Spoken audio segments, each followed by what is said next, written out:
Parashat Korach, 27th of June 2025. Team, nothing is held sacred anymore.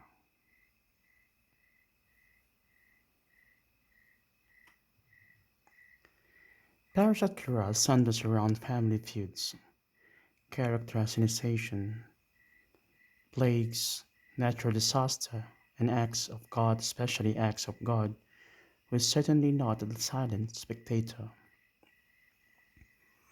Moses is confronted with a revolution that brings out of sight of him that has not yet been seen, originating from within the family. This is the most serious rebellion that would face Moses in the 40 years of wandering through the desert. His jealous cousin, Korach, leads 250 other Israelites in a challenge against both Moses and his brother Aaron.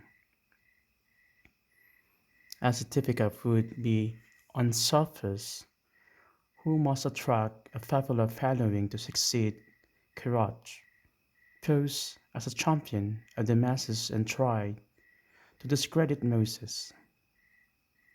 Once Korach found an excuse to challenge Moses' legitimacy, it was a short step for him to deny the divine origin of the commandments and hold them to ridicule.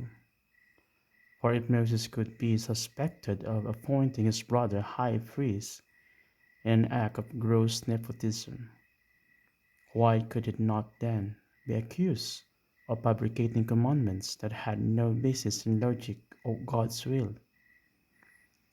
Everett Fox refers to this parashah as the Great Revolt. Nothing is held sacred anymore.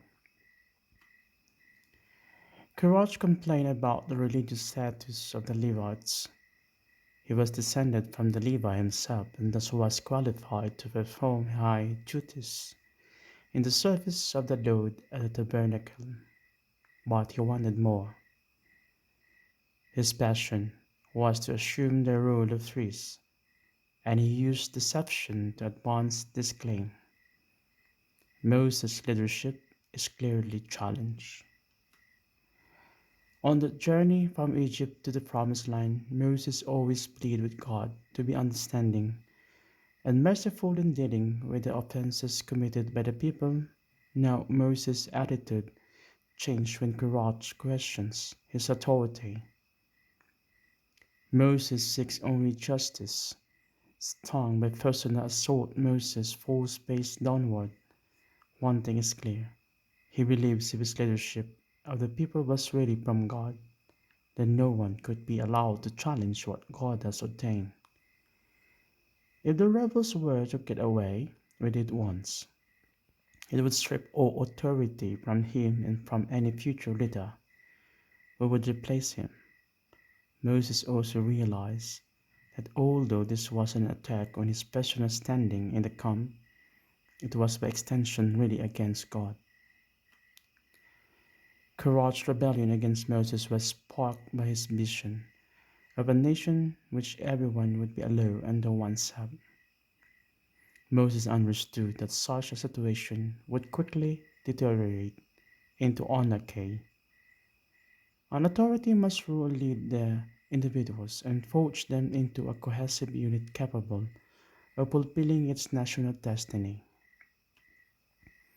It is interesting to note that in the Haftarah selection, this situation arose again for one Korach's descendant Samuel, who 4th century later championed Moses' understanding of the national leader's function. Kamash.